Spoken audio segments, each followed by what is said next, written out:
आज मैं आपको एक ऐसी कहानी सुनाऊंगी जिससे गांव वालों की जिंदगी बदल जाती है। एक दफा का जिक्र है, एक गांव में 3 औरतें थी जिनका नाम शामा, रूबा और सपना होता है। अरे रूबा बहन, मैं तुम्हें क्या बताऊं, मेरी सास ने तो मेरा दिमाग खराब कर रखा है। मेरा बस चले तो मैं उसकी जान ही ले लूं। अरे रूबा बहन, इतने गुस्से में क्यों हो? तुम्हारी सास ने ऐसा क्या कर दिया? अरे तुम घर में अकेली हो ना, इस वजह से तुम्हें नहीं पता कि सासें होती कैसे हैं। एक तो इतना बड़ा खानदान है कि मेरे तो रोटी बनाते बनाते हाथ ही थक जाते हैं। सही कह रही हूँ रूबा बहन, मेरी कहानी भी कुछ कुछ तुम्हारी जैसी ही है। मैं कहीं अपने पति के साथ बैठ न जाऊँ, पता नहीं कहाँ से उस बुढ़िया को खबर मिल जाती है और आकर सिर पे खड़ी हो जाती है। ये तो चिंता की बात है सपना बहन, मौसी को समझाएं वरना दादी कैसे बनेंगी। रूपा की बात सुनकर दोनों जोर जोर से हंसने लगती हैं। तभी उनकी नजर एक गोलगप्पे वाले पे पड़ती है। वो कहती है, वाह कितनी अच्छी है।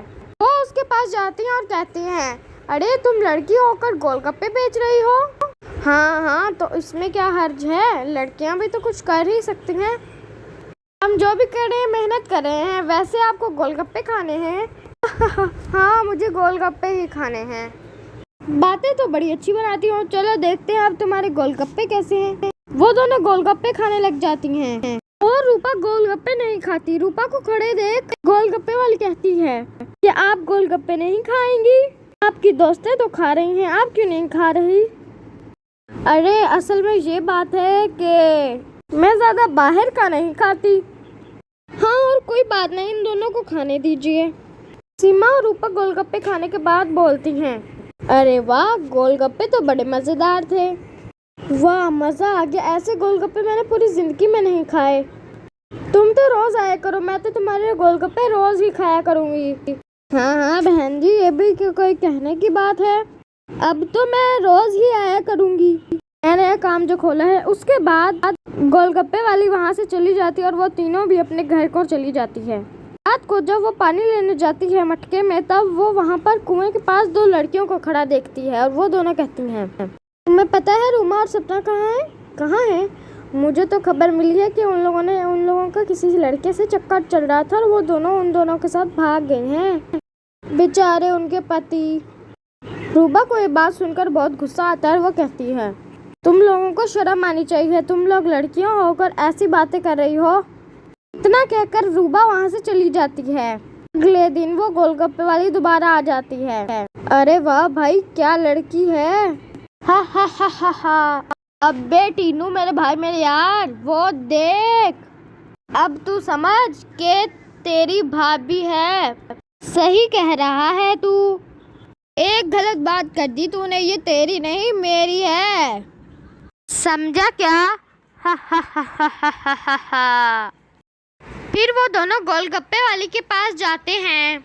एक गोलगप्पे वाली गोलगप्पे खिलाएगी। और क्या, मैंने गोलगप्पे किस लिए रखे हैं? रंगोली खेलने के लिए। गोलगप्पे खिलाऊंगी ही, पैसे कैसे कमाऊंगी मैं? तो सारे हंसने लग जाते हैं। आप बड़ी मजाकिया हैं, बिल्कुल मेरी तरह। वैसे क्या नाम है आपका? मेरा नाम, मैं आपको ये अपना नाम अभी नहीं बता सकती। बहरहाल आप अभी गोलगप्पे खाइए, फिर कभी बताऊंगी ना। वो दोनों गोलगप्पे खाते हैं और कहते हैं, वाह क्या गोलगप्पे बनाए थे, दिल कर रहा है हाथ चूम लूं। फिर टीनू और चीनू गोलगप्पे वाली के सारे गोलगप्पे खा जाते हैं और गोलगप्पे वाली कहती है, अरे ये क्या, आप लोग तो मेरे सारे गोलगप्पे ही खा गए, आप लोगों का पेट ना खराब हो जाए। हा, कुछ नहीं होगा हम दोनों को, हम स्टील के बने हैं, स्टील के। हाँ, वैसे कल आप यहाँ पर आएंगी क्या? हाँ, मैं यहाँ पर आऊंगी। इतना कहकर वो वहाँ से चली जाती है। रात को गोलगप्पे ज्यादा खाने की वजह से उन दोनों का पेट में दर्द होती है। अरे मर गया, कितने गोलगप्पे खा लिए मैंने। क्या भाई, तेरे पेट में दर्द हो रही है? हाँ भाई, मेरे पेट में भी गुड़ गुड़ हो रही है कुछ। यार भाई, वैसे हमें इतने ज़्यादा गोलगप्पे नहीं खाने चाहिए थे, अब मेरा बहुत बुरा हाल है। भाई यार तू सही बोल रहा है, हमें इतने गोलगप्पे नहीं खाने चाहिए थे। और मेरे पेट में घूम घूम घूम घूम हो रहा है, लगता है मेरा पेट भी खराब होने को आ रहा है। मर गया रे, फिर से आ गई। टीनू और जीनू डर के मारे पेट पकड़ कर बैठे होते हैं। फिर तभी वो गोलगप्पे वाली आती है और कहती है, क्या हो गया मेरे आशिकों, ऐसे क्यों बैठे हो? पेट में दर्द हो रहा है क्या?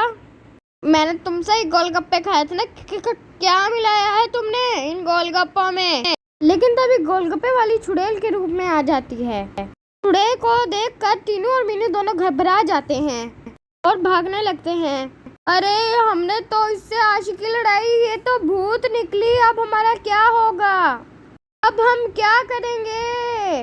भागो रे भागो, अपनी जान बचा लो। अब हम क्या करेंगे? करेगी तो ये चुड़ैल।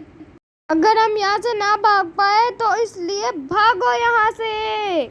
लेकिन चुड़ैल उन दोनों को पकड़ लेती है और मार डालती है और वहां से चली जाती है। और ऐसे ही चलता रहता है। एक और आदमी आकर गोलगप्पे खाता है तो चुड़ैल उसे भी रात को आकर मार डालती है। एक दिन गांव वाले बहुत परेशान हो जाते हैं और इसीलिए पंचायत बिठा लेते हैं और उसमें रूपा भी जाती है। अरे भाइयों, कल संकट में होए तो लड़कों की लाश जंगल से मिली है, इसका तो कोई हल निकालना ही पड़ेगा। इस तरह तो फिर पूरा गांव ही खाली हो जाएगा अगर हमने इसका कोई हल ना निकाला।